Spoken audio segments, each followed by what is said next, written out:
Hello students, welcome back to the channel study and crack. और आज हम चंद वंश की आखिरी वीडियो लेकर आए हैं और इस वीडियो में हम बात करेंगे राजा देवी चंद से लेकर अंतिम राजा राजा महेंद्र चंद तक। तो बने रहिए वीडियो में और आई होप इन 6 की 6 वीडियो में आपको चंद वंश का पूरा सार मिल गया होगा। और अगर आपको ये वीडियो सीरीज़ पसंद आ रही है तो इसे लाइक कीजिए, सब्सक्राइब कीजिए और अपने दोस्तों के बीच शेयर कीजिए, क्योंकि ये वीडियो आने वाले एग्ज़ाम्स वीडियो पटवारी, लोअर पीसीएस लेवल तक के एग्ज़ामों के लिए काफ़ी महत्वपूर्ण रहने वाली है। तो चलिए आज की वीडियो स्टार्ट करते हैं। आज की वीडियो है उत्तराखंड हिस्ट्री का पार्ट 6 चंद डायनेस्टी। तो हमने पिछले राजा में देखा था राजा जगत चंद तक, जिसके काल को कुमाऊं का स्वर्णिम काल कहा जाता है। अब इसके बाद कुमाऊं में चंद वंश का 54वां राजा आया, जो है राजा देवी चंद, और इसका कार्यकाल जो था वो रहा 1720 से 1726 तक। अब देखिए दोस्तों, इस टाइम पे एक कहानी प्रचलित है कि कन्नौज से एक ब्राह्मण आता है राजा जगत चंद के पास और उनसे 10,000 अशरफियाँ दान में मांगता है। तो राजा कहता है कि इतना तो मेरे पास नहीं है, तो मैं कैसे दूंगा। तो वो ब्राह्मण कहता है कि मैं जल्द ही तेरे घर में एक पुत्र के रूप में जन्म लूँगा, और उसके बाद वो वहाँ से छोड़ के चले जाता है और अपना आत्मदाह कर लेता है। तो कहा जाता है कि उसी ब्राह्मण का कोई अंश ये देवीचंद रहा होगा। तो ये बचपन से ही बहुत प्रतापी टाइप का राजा होता है, ठीक है। तो इसका आईक्यू लेवल बहुत अच्छा होता है। अब लेकिन देखेंगे कि इतना अच्छा आईक्यू लेवल होने के बाद भी कैसे इसके कुछ डिसीजंस चंदवंश की पतन का कारण बनते हैं। और देवी चंद के टाइम से ही हम देखेंगे कि चंदवंश का पतन स्टार्ट हो गया है, ठीक है। तो राजा देवी चंद के टाइम पर जो दो बहुत इम्पोर्टेंट सलाहकार थे इनके, मतलब कि एक हिसाब से आप कह सकते हैं कि डी फैक्टो रूलर, यानी कि इन्हीं का राज चलता था, राजा केवल नाम का था। तो ऐसे जो राजा थे हमारे, वो थे हमारे दो थे, जो मानिकमल गैड़ा और पूरनमल गैड़ा। मानिकमल गैड़ा और पूरनमल गैड़ा, ये दो नाम आपको याद रखने हैं। मानिकमल गैड़ा पहले आप पढ़ चुके हैं इसके बारे में, और पूरनमल गैड़ा इनके साथ ही एक सलाहकार था। ये दोनों गढ़वाल के बिष्ट गैड़ा थे। तो उस टाइम पे बिष्ट गैड़ों की बहुत चलती थी, और दूसरे नंबर पे चलती थी सल्ट के जोशियों की, दनिया के जोशियों की। तो ये कुछ पावरफुल लोग थे। और बिशुंग पट्टी की और आप देखेंगे मेहरा फर्त्यालों की चलती थी। तो ये कुछ लोग आपने देखा होगा, पावरफुल कास्ट थी उस टाइम पे। तो राजा देवीचंद के टाइम पे भी ये लोग बहुत डोमिनेटिंग थे,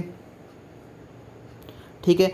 अब इसके बाद क्या होता है कि रणचूलाहाट का युद्ध करता है ये कौन, देवीचंद, किसके साथ, गढ़वाल के राजा प्रदीप शाह के साथ, और 1723 में ये विजय प्राप्त करता है। अब क्या करता है, ये श्रीनगर तक पहुंचता है अपनी सेना लेकर। तो वहाँ पर कुछ दिन व्यतीत कर कर किसी को वहाँ राजपाट सौंप कर ये वापस आ जाता है।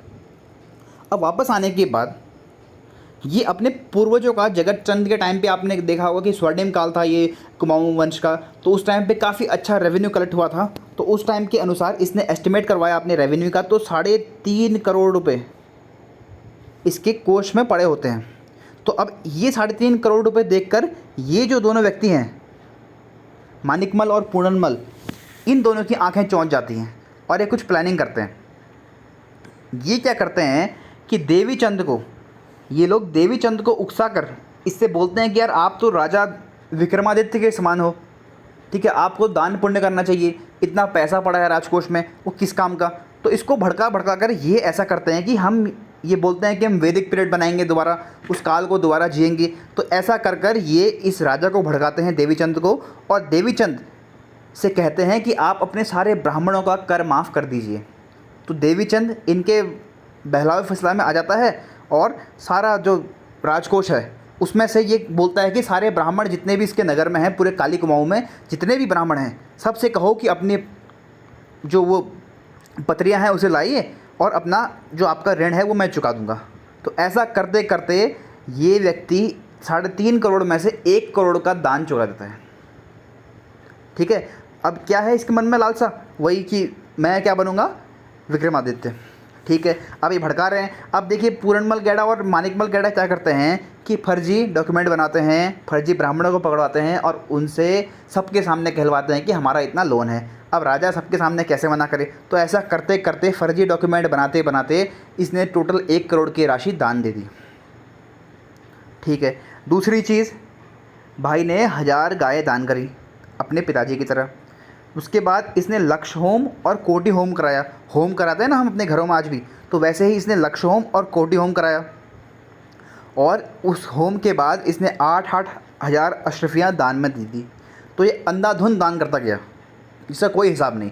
परंतु क्या उसका फल मिल रहा था? नहीं, क्योंकि मालिकमल गैडा और पूरनमल गैडा वो सारा दान उनकी जेब में जा रहा था। अब क्या हुआ कि राजा कमज़ोर पड़ता गया, ये लोग पावरफुल होते गए। ठीक है, अब क्या करता है, अब हिस्ट्री में इसका उल्लेख है कि इस राजा ने 2 बार तुला दान किया अशरफियों का और 4 बार तुला दान किया सोने का। अब इसका मतलब क्या है, तुला दान क्या होता है, आपने मूवी में देखा होगा कि बहुत टाइम पे एंशियंट राजा लोग जो होते हैं वो एक साइड अपना बैठते हैं और एक साइड अपने बराबर का वेट रखते हैं। तो 2 बार इसने अपने बराबर की अशरफियाँ तोली और उसे दान दे दिया, और 4 बार इसने अपने वेट के बराबर सोना तोला और उसे दान दे दिया। इतना ये दानवीर बन गया। अब इसी के टाइम पे क्या हुआ कि इसका एक गणाई का युद्ध भी हुआ जिसमें इसे पराजय का सामना करना पड़ा। ये पॉइंट भी इम्पोर्टेंट है वन लाइनर के लिए। ठीक है, इसके बाद क्या पढ़ते हैं, देखिए अब ये इतना मतलब मंत्रमुग्ध हो गया इनकी बातों से, गैड़ागर्दी से, गैड़ा लोगों की बातों में कि आप विक्रमादित्य हैं, ये हैं। तो अब देखिए कुमाऊँ एक छोटा सा राज्य है यहाँ पर, ये उत्तराखंड में ये कुमाऊँ एक छोटा सा राज्य है। ठीक है, और यहाँ पर है दिल्ली सल्तनत। दिल्ली सल्तनत से मेरा मतलब है मुग़ल एम्पायर। ठीक है, अब मुग़ल एम्पायर यहाँ पर है। इस मुग़ल एम्पायर का राज पूरा ऑल ओवर इंडिया है, ये छोटा सा काली कुमाऊँ। लेकिन देवीचंद क्या कहता है कि भाई मैं ये गढ़वाल हड़वाल से लड़ाई नहीं करूँगा, ये नेपाल से लड़ाई नहीं करूँगा, मैं सीधे आक्रमण करूँगा किसके ऊपर, सीधे मुग़लों के ऊपर। अब आप देखिए कि कहाँ देवीचंद एक छोटे से राज्य का राजा और ये चढ़ाई करने की बात कर रहा है सीधे मुग़लों पर। ठीक है, तो ये तैयारी करता है, अपने सेनापति नियुक्त करता है। और क्या होता है ना, इसकी खबर दिल्ली दरबार में पहुंच जाती है। तो दिल्ली दरबार में जो मुग़ल होते हैं वो कहते हैं हाँ चलो कोई राजा है, लड़ना चाहता है, बढ़िया है, ऐसा करो। अपने जो रोहिलखंड के नवाब होते हैं उनको ऑर्डर देता है, अजमत उल्ला खां से कहता है कि भाई तुम जाओ और उसकी जो लड़ाई की प्यास है उसे मिटाओ। तो अब अजमत खुल्ला खान से इसका युद्ध होता है जिसमें इसी का देवीचंद का ही सेनापति इसका साथ छोड़ देता है। ठीक है, और इसको बंदी बनाकर ये ले जाता है दिल्ली की तरफ को। वहाँ से ये बेचारा जैसे तैसे बचकर ये क्या कहते हैं वहाँ से भाग के आता है। इसकी मतलब ऐसी आप देख रहे हो कि इतना अच्छा आईक्यू था इसका, लेकिन इसको भड़कावे में आकर ये ऐसे ऐसे काम करने में मजबूर हो जाता है। तो इसीलिए इस पूरे पीरियड को कहते हैं गैड़ागर्दी। गैड़ागर्दी मतलब कि गैड़ाओं का प्रभाव। राज सिंहासन में किसका प्रभाव था, गैड़ाओं का प्रभाव था। तो इस पूरे टाइम को आप क्या कहते हैं, गैड़ागर्दी। ठीक है, तो ये पूरा टाइम गैड़ागर्दी में कहलाया। अब इसके बाद क्या होता है कि ये साथ ही साथ जयपुर के राजा को, जयपुर का उस टाइम कोई राजा होगा, तो उस राजा को ये पत्र भेजता है कि हम दिल्ली पर आक्रमण करेंगे। तो जयपुर का राजा बोलता है कि भाई इसके लिए तेरे पास रुपए कितने हैं, सेना इकट्ठी करनी है, सब कुछ करना है, तेरे पास क्या है बता। तो ये क्या बोलता है कि मेरे पास 3.5 करोड़ रुपये पड़े हैं। तो समझाता है इसको कि 3.5 करोड़ से काम नहीं चलेगा भाई, 7-8 करोड़ रुपये चाहिए कम से कम, तो इतने में नहीं हो पाएगा, तू ये सपना देखना छोड़ दे। तो ये उस टाइम पे फिर उससे बात करना बंद कर देता है। अब इनकी इसी हरकतों की वजह से देवीचंद को रुद्रदत्त पांडे और एटकिंसन साहब इसको किसकी उपाधि देते हैं, इसको वो उपाधि देते हैं MBT यानी कि मोहम्मद बिन तुगलक। अब ये क्या करता है, देखिए मोहम्मद बिन तुगलक ने भी अपनी राजधानी दिल्ली से दौलताबाद की। इसी कुछ ऐसी पॉलिसियाँ रही कि क्या कहते हैं जिसके कारण ये बहुत ही मतलब क्रिटिसिज्म झेलना पड़ा इसको। अब ऐसी ही कुछ पॉलिसी इसकी भी रही, ये हर जगह मतलब कि बहुत ज़्यादा बड़े लोगों से ये युद्ध करता है। ठीक है, और ये क्या करता है कि अपने क्या कहते हैं हवलबाग अल्मोड़ा के सामने ये फतेहपुर डांडा में अपनी नई राजधानी बसाता है। ठीक है, वहाँ पर राजधानी बसाता है। और ये क्या करता है कि क्या कहते हैं ये क्या करता है कि जैसे ही हमारा ये गढ़वाल पे आक्रमण करता है बार बार, लेकिन ये हर बार पराजित हो जाता है बाद में। तो अब ये तंग आकर क्या करता है कि जो फतेहपुर है, फतेहपुर के सामने ही ये व्यक्ति श्रीनगर बनाता है नकली, और वहाँ पर ये सारी लाइटें सामान सजाता है, सब कुछ करता है, और लास्ट में वो सारा सामान चोरी हो जाता है। ठीक है, अब चोरी हो गया और सारा सामान, मतलब इसका सारा पैसा आप समझिए इसने पूरा राजकोष खाली कर दिया, इसी उम्मीद में कि एक दिन राजा विक्रमादित्य बनेगा। ठीक है, और उसके बाद ये भाई साहब देवीचंद जो है ये कोटा क्षेत्र में देवीपुर नगर बसाते हैं, जो कि अभी के टाइम पे आप कैसे देख सकते हैं कि जैसे कि ये कोटाबाग का एरिया है जो है हल्द्वानी के निकट, ये एरिया ये बसाता है। ठीक है, और अभी कोटाबाग को जा रहा होता है तो इसके रास्ते में एक मिलते हैं इनको हर्षदेवपुरी, ये होते हैं बाबा शंकराचार्य मठ के काकड़ी घाट के पास इनसे मिलते हैं और इनसे कहते हैं कि भाई देवीचंद तू मत जा, कहाँ, कोटाबाग, तू कोटा क्षेत्र में मत जा। लेकिन ये उनकी नहीं सुनता और उनका पैर छू के ये चले जाता है। वहाँ पर क्या होता है कि इसको जो माणिक चंद और गैड़ा लोग हैं जो है वो माणिक चंद और पूरन चंद, ये इसकी हत्या कर देते हैं।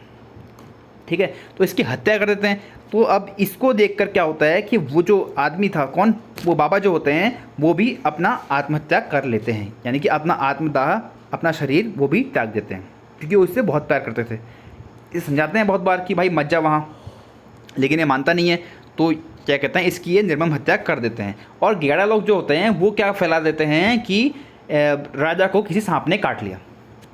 अब जो है यहाँ से टाइम पीरियड शुरू हो जाएगा गैड़ागर्दी का। गैड़ागर्दी मीन्स अब जो राजकाज में जो चलेगा, पावर जो होगी वो किसके हाथ में हो जाएगी, वो आ जाएगी गैड़ा लोगों के हाथ में। अब ये लोगों ने अफवाह फैला दी कि राजा की हत्या हो गई, सांप ने उन्हें काट दिया, लेकिन कोई बात राज्य में छुपी नहीं रहती है। ठीक है, अब ये लोग क्या करते हैं कि राजा कौन बने, तो गैड़ा लोग क्या करते हैं कि हमारा अपना कोई पपेट राजा, यानी कि कोई अपना रबर स्टैंप, यानी कि आप कह सकते हैं कि इन्हीं के कठपुतली जो राजा होगा तो ये बिठाना चाहते हैं। अब एक बात देखिए कि क्या होता है, राजा के नाम पे जो राजा का नाम होता है वो राजा के नाम से ही बहुत लोग खा लेते हैं। और अगर आप राजा को हटाकर आप राजा बन जाएंगे तो क्या हुआ कि बहुत सारे लोग, यानी कि एक राजा होता है, राजा के पीछे बहुत सारे लोग, पावरफुल लोग होते हैं।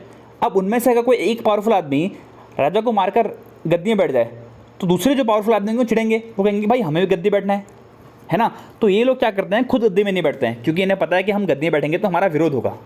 तो ये लोग क्या करते हैं कि ये जाते हैं रोहिलखंड में, और वहाँ पर जो इनका पूर्वज है राजा ज्ञानचंद, उसके किसी रिश्तेदार जो था नरपत सिंह कठहदिया, ये रोहिलखंड के नवाब थे उस टाइम पे। तो उनके जो पुत्र होता है उसका नाम होता है अजीत सिंह, तो उसको ये अजीत सिंह को ये बैठा देते हैं गद्दी पर अजीत चंद नाम से, और पीछे से उसके नाम पे आगे चंद लगाते हैं और कहते हैं कि राज सिंहासन परिवार से है, इसे ही बैठाते हैं गद्दी पर। अब ये गद्दी में बैठ गया राजा अजीत चंद 55वां राजा। इसका कार्यकाल 1726 से 1729 तक। ठीक है, अब देखो गैड़ागर्दी जो थी ये स्टार्ट हो गई।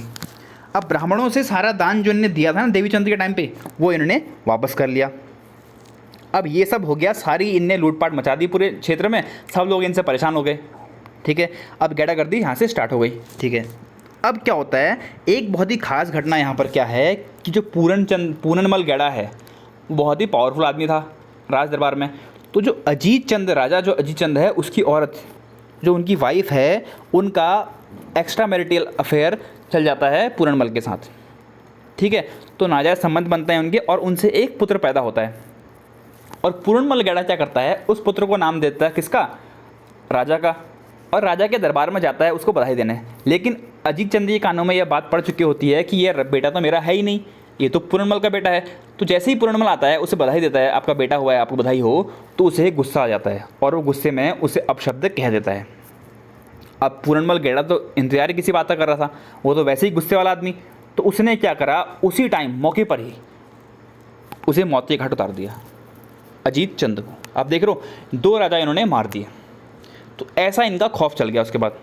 ठीक है, पूरनमल का, अब पूरनमल का खौफ चल गया। अब फिर वही बात है कि गद्दी पर कौन बैठे, पूरनमल और माणिकमल ने खुद नहीं बैठे, लेकिन फिर से ये किसी नए राजा की तलाश में चले गए। तो इस बार ये कहाँ गए, इन्हें पता था कि एक जो राजा इनका पूर्वज उद्योग चंद था, उसका एक भाई जो कि उद्योग चंद के टाइम पे भाग गया था नेपाल को, तो वहाँ पर वो जब ये जाते हैं नेपाल तो उसे ढूंढते हैं, उसका नाम था कल्याण चंद, ठीक है। तो उसे ढूंढते हैं, तो उस टाइम जब नेपाल पहुंचते हैं वो, तो वहाँ देखते हैं कि ये भाई तो बहुत ही मतलब पुअर कंडीशन में जी रहा है, ये तो कंदमूल जो होता है ना, फल तोरड़, उसे ये खोद रहा था कंदमूल, और कंदमूल खोदते खोदते इसकी मतलब हालत बड़ी भिखारियों टाइप की हो गई थी वहाँ पर, ठीक है। तो ये उसे उठाते हैं वहाँ से और बोलते हैं भाई चल तू राजा बनेगा, और ये राजा बना देते हैं, ठीक है। अब ये जो था ना, ये बिल्कुल ही अनपढ़ राजा था, क्यों? क्योंकि ये बेचारा पहले ही भाग गया, पढ़ाई लिखाई इसकी हुई नहीं, तो ये क्या था, बिल्कुल ही अनपढ़ राजा था, ठीक है। अब ये थोड़ा अनपढ़ भी था और थोड़ा सनकी भी था, क्योंकि ये बहुत डरता था कि मतलब ये पहले ही भाग चुका था डर के मारे, तो अब इसको हमेशा शक रहता था कि कोई ना कोई मुझे मारने का प्रयास कर रहा है, ठीक है। ऐसे ही करते करते ये इसको राजा बना दिया। तो अब इसने क्या करा, देखिए इसने क्या करा, इसके कानों में किसी ने भड़का दिया कि भाई यार जो ये पूरणमल लोग हैं, गैड़ा लोग हैं, इनसे बच के रहना, इन लोगों ने तेरे दोनों जो पूर्वज हैं उनको मार दिया है, अब तेरी बारी है तीसरी। तो ये क्या करता है, ये जितने भी चंद राजा होते हैं उनके जो रिश्तेदार थे दूर दूर तक, क्योंकि इसे डर रहता है कि कोई ना कोई मेरी गद्दी छीन लेगा, तो ये क्या करता है, जितने भी चंद नाम के लोग होते हैं एक एरिया में जो राजा के राजशाही परिवार से होते हैं, सबको मरवा देता है। क्यों? क्योंकि कल के दिन वो राज ना छीन लें। और दूसरी चीज़, ये पूरणमल गैड़ा का कत्ल करवा देता है। तो ये किसको मारता है, ये दो लोगों को मारता है, एक जो चंद होते हैं जिन्हें हम रौदल्य कहते हैं, दूसरे वो पूरणमल गैड़ा की हत्या करवा देता है। तो ये दो लोगों की हत्या कराता है, ठीक है। अब ये हो गया फ्रैंक राजापन, एकदम निडर, ठीक है। अब क्या करता है, ये जो व्यक्ति है यहाँ पर एंट्री होगी शिवदेव जोशी की। अब शिवदेव जोशी नाम का ये व्यक्ति होता है जिसको ये दीवान और सेनापति नियुक्त करता है। इसका नाम इंपॉर्टेंट है, आप इसको एक बार याद कर लेना, शिवदेव जोशी। किसने दीवान नियुक्त किया इसको? इसको किया है हमारा कल्याण चंद ने, ठीक है। अब क्या होता है, अभी जोशी हमारा जो है ये दीवान और सेनापति नियुक्त कैसे हुआ, इसकी कहानी है कि देखिए 1743 1744 में ये क्या करता है ना, कुमाऊं में रोहिल्लाओं का आक्रमण होता है, ठीक है। रोहिलखंड के रोहिल्लाओं का आक्रमण होता है और अली मोहम्मद खां की नेतृत्व में ये लोग अल्मोड़ा तक पहुंच जाते हैं। अब अल्मोड़ा में ये बैठ जाते हैं, लेकिन क्या होता है दोस्तों, रोहिल्ला जो लोग होते हैं वो गर्मियों के होते हैं, प्लेन्स में गर्मी होती है तो वहाँ उन्हें रहने की आदत होती है, तो अल्मोड़ा रहते हैं, तो कुछ दिन वहाँ रहते हैं, उन्हें लग जाती है सर्दी, ठीक है। अब सर्दी लग गई तो उनका वहाँ रहना मुश्किल हो गया, तो उन्होंने क्या किया कि उन्होंने कहा चलो भाई हमें ऐसा कर, हमें पैसे पूसे दे दे तू, और जितना भी हमारा टैक्स है सब पे कर दे, हम चले जाएंगे नीचे को। अब जो है ये कल्याण चंद के पास पैसे नहीं होते हैं, तो ये क्या करता है, प्रदीप शाह उस टाइम पे जो गढ़वाल का शासक है उससे 3 लाख रुपए उधार लेता है या मदद लेता है, उससे मदद लेकर ये देता है अली मोहम्मद खान को, ठीक है। अब ये मामला सुलझ गया, यानी कि देख रहे हैं आप कि यहाँ पर जो है रिलेशंस हमारे गढ़वाल के साथ अच्छे हो चुके हैं, ठीक है। ये बात हो गई। अब 1745 में क्या होता है कि पुनः 1 साल बाद पुनः रोहिल्ला आक्रमण कर देते हैं। इस टाइम पे शिवदेव जोशी नाम का ये व्यक्ति बहुत इफेक्टिवली काम करता है और नजीब खां वाली रोहिल्ला आर्मी को ये भगा देता है। तो इस बार इसका नाम उछल गया अब शिवदेव जोशी का, तो इसे हमारा राजा जो है वो क्या करता है, सेनापति और दीवान नियुक्त कर देता है। अब कुछ इंपॉर्टेंट वन लाइनर फैक्ट कल्याण चंद के बारे में।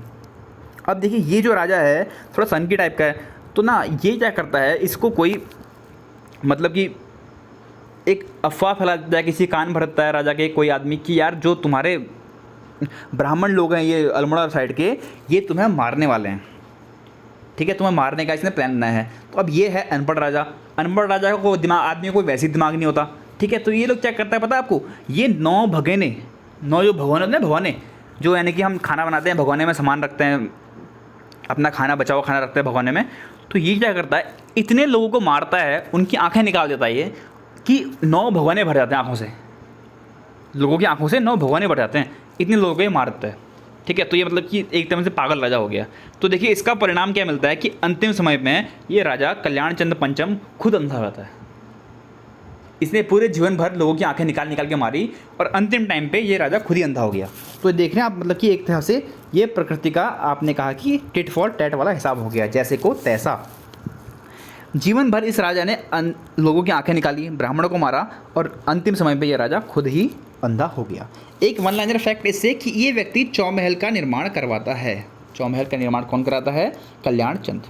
तो इतनी बातें कल्याण चंद से आपका इम्पॉर्टेंट थी। एक और बहुत इंपॉर्टेंट बात, बहुत ज़्यादा, कि इस बिनसर महादेव मंदिर का निर्माण और अंबिका मंदिर का निर्माण किसने? कल्याण चंद ने कराया था, कल्याण चंद ने कराया था।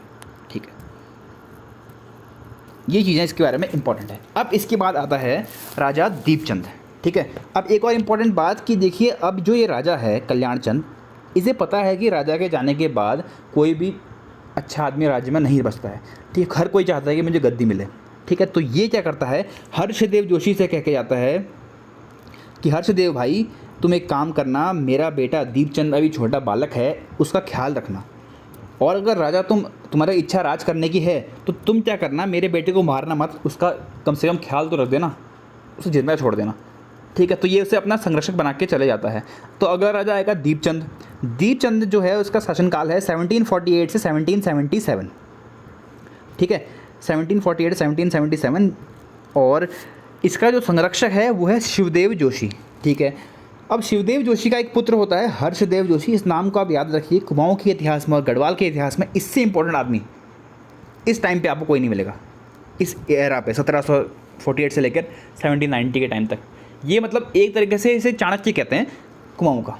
ठीक है, ये अपने फ़ायदे के लिए कुछ भी कर देगा, कुछ भी कर सकता है। ठीक है, तो अब ये व्यक्ति जो है, इसका आप नाम याद रखिए, हर्षदेव जोशी। ठीक है, अब आगे देखिए, 1761 में पानीपत का तीसरा युद्ध होता है, जिसमें ये व्यक्ति, अब कौन, दीपचंद, 4000 कुमाऊं के सैनिक भेजता है, जिनमें सेनापति होता है हरिराम और इनका उप सेनापति होता है बीरबल नेगी। तो आप देख रहे हैं कि ये जो है व्यक्ति अपनी सेना भेज रहा है। तो सेना भेज रहा है, इसका मतलब कि इसके तराई और भाबर के राजाओं के साथ संबंध अच्छे हो चुके होंगे। हमने देखा था कि पहले के चंद राजा लोग जो थे वो लड़ाई करते थे तराई भाबर वालों से, लेकिन ये लोग अब अपनी सेना भेज रहे हैं उनकी हेल्प करने के लिए। तो ये जो है आप समझ सकते हैं कि इनके संबंध अच्छे हो गए थे। अब ये बहुत सीधा साधा राजा था, तो हैमिल्टन कहते हैं कि इसे एक गूंगा शासक का उपाधि देते हैं, हैमिल्टन, ये याद रखिए। गूंगा शासक किसे कहते हैं, हैमिल्टन, ये कहते हैं दीपचंद को। ठीक है, अब इस टाइम पे जो हो गया कि जो मेहरा लोग थे उनकी तो प्रॉपर आओ भगत हो रही थी, लेकिन फरत्याल लोगों की जो भगत थी, आओ भगत, वो नहीं हो रही थी। अब क्या होता है कि फरत्याल जाति के लोग असंतुष्ट हो जाते हैं यहाँ पर इससे।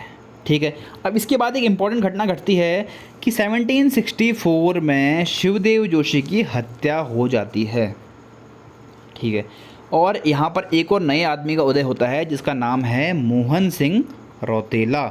ये व्यक्ति क्या होता है, ये व्यक्ति दीपचंद की औरत यानी कि रानी का करीबी होता है और इसके राजपाट में बहुत इन्फ्लुएंस करता है। आगे ये व्यक्ति राजा ही बनेगा।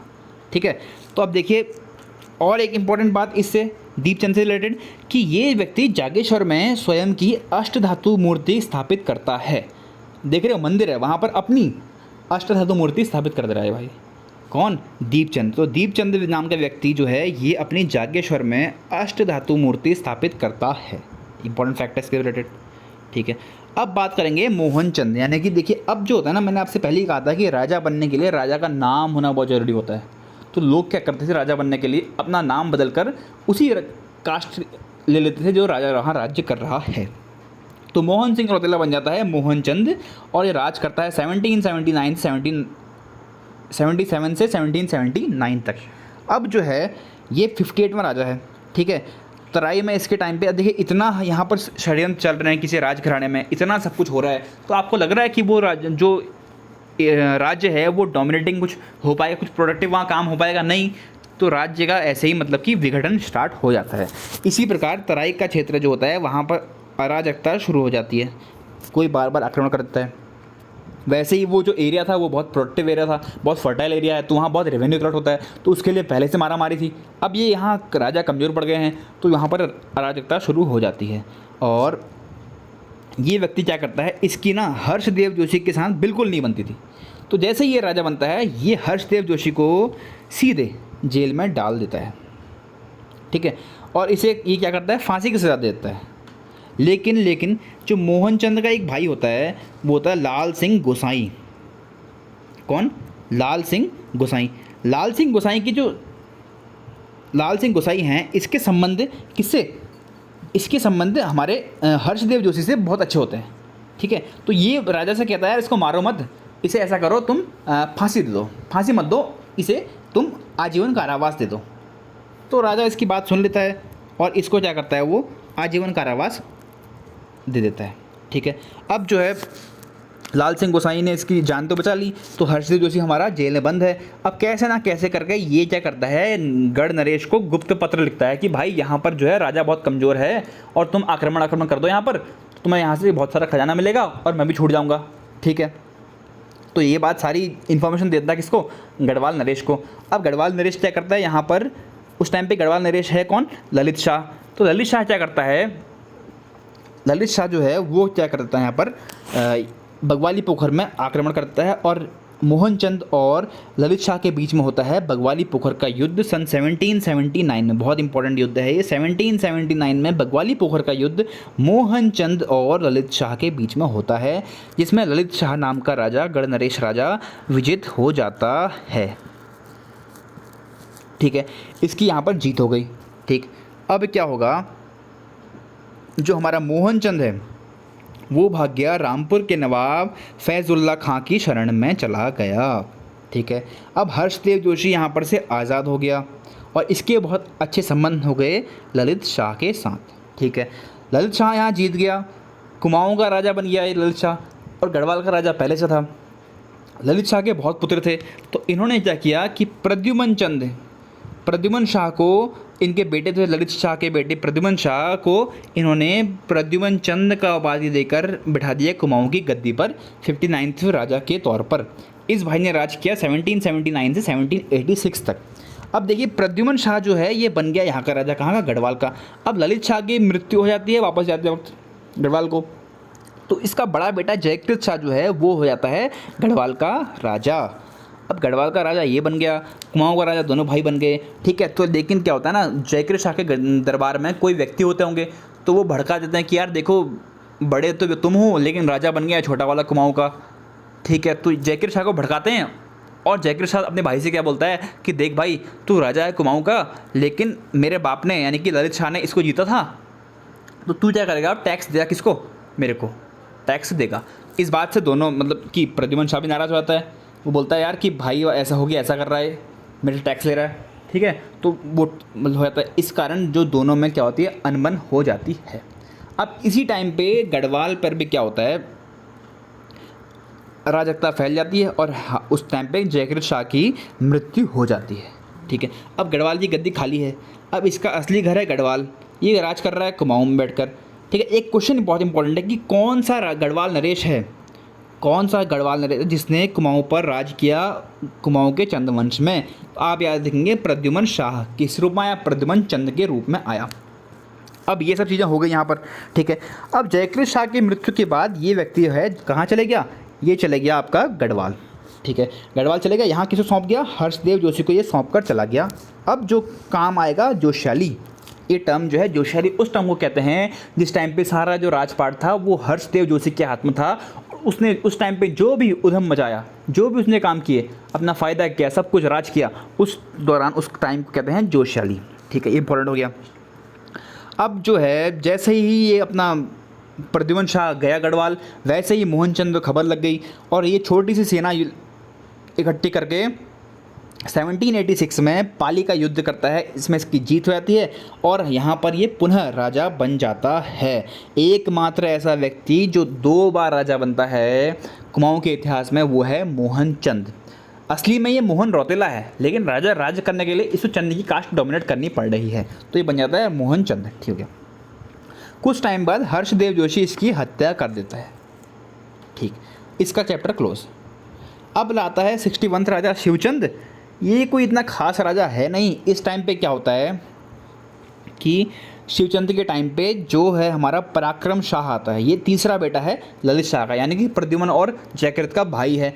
ये देखता है कि यार मेरे भाई ने ये क्षेत्र जीता था, अब यहाँ पर शिवचंद जो है राज कर रहा है। ठीक है, और यहाँ पर जोशियाली बहुत चल रही है, जोशी लोगों की बहुत मतलब गदर मचा रखा है इनने। तो क्या होता है, ये जो जाता है वहाँ पर और अल्मोड़ा के जोशी दलों की, जोशी भी जितने भी होते हैं उनकी सबकी हत्या कर देता है, सबकी हत्या कर दी इसने। लेकिन हमारे हर्षदेव जोशी भाई यहाँ से बच के निकल लेते हैं और ये चले जाते हैं गोरखाओं के पास। इन्हें पता है कि गढ़वाल वाला पराक्रम शाह आ रहा है, सबकी हत्या कर रहा है, अब ये बहुत तेज़ आदमी है, ये भाग गया गोरखाओं के पास। ठीक है, तो ये इतना इंपॉर्टेंट है, आपको देखना है शिवचंद से। अगला और लास्ट राजा आएगा हमारा महेंद्र चंद। इसका कार्यकाल 1788 से 1790 तक। इसके टाइम पे हर्षदेव जोशी कहाँ चले गया? गोरखाओं के पास। 1790 में जो होता है नेपाल नरेश रण बहादुर शाह कहाँ पर आक्रमण करता है? कुमाऊं पर आक्रमण करता है और चंद वंश का पतन हो जाता है। चंद वंश का पतन हो जाता है। इसी के साथ हमारा चंद वंश समाप्त होता है। अब कुछ फैक्ट क्या आए थे, क्वेश्चन आया था एक बार कि चंद वंश के पतन के दौरान नेपाल नरेश कौन था? आपका उत्तर होगा रण बहादुर शाह था। ठीक है, तो गोरखाओं ने युद्ध कर दिया। 1790 में हवलबाग के युद्ध में महेंद्र चंद भाग गया, पराजित हो गए। कहाँ पर? रुद्रपुर के तराई क्षेत्रों की ओर भाग गया। चंद वंश खत्म हो गया। गोरखाओं का राज कुमाऊं में स्थापित हो गया। हवलबाग के युद्ध में जो सेनापति था, मेन 4 थे वैसे, तो मेन था अमर सिंह थापा, चौतरिया, बमशा। तो ये सब लोग जो मेन लोग थे, ये सब लोग क्या करते हैं? अपना राजपाट वहाँ पर स्थापित कर देते हैं और इसके बाद कुमाऊं में गोरखा शासनकाल चल जाएगा। ठीक है, इतना आपको याद रखना है कि 1790 को हमारा 62वां राजा कौन? महेंद्र चंद अंतिम रूप से चंदवंश की गद्दी पर बैठा करता था तब तक। अब वो हट गया, रुद्रपुर को भाग गया। अब लास्ट राजा कौन है हमारा? महेंद्र चंद। हमने पहला राजा पढ़ा था सोमचंद, लास्ट राजा महेंद्र चंद। इन दोनों की 1 से लेकर 62 तक की सारी कहानी हमने पढ़ ली। अब मैं इसका 1 लाइनर क्वेश्चन लेके आऊँगा बाद में। अब हम अगली सीरीज स्टार्ट करेंगे जिसमें या तो हम गोरखा के बारे में पढ़ेंगे या फिर हम गढ़वाल के पवार वंश के बारे में पढ़ेंगे। आई होप आपको ये चंद्रवंश का पूरा लेक्चर पसंद आया होगा, आपको स्टोरी लाइन समझ में आई होगी। अगर समझ में आई तो इस वीडियो को लाइक कर देना, इस चैनल को शेयर कर देना और अपने दोस्तों को बताओ कि वीडियो और पटवारी की तैयारी वो शुरू कर दें इस चैनल के माध्यम से। ठीक है, ये बहुत ही इंपॉर्टेंट चीज़ें हैं, आपको देखना है। इस जो पूरी सीरीज़ में हमने कोई भी फालतू की बात नहीं की, केवल 1 लाइनर क्वेश्चन अडॉप्ट किए और जो भी फैक्ट थे किसी भी राज्य से रिलेटेड हमने आपको सब बताए। अगर आपको भी अब रिस्पांस देना है, एक जिम्मेदार सब्सक्राइबर बनना है और एक जिम्मेदार स्टूडेंट होने का कर्तव्य निभाना है। Thank you friends.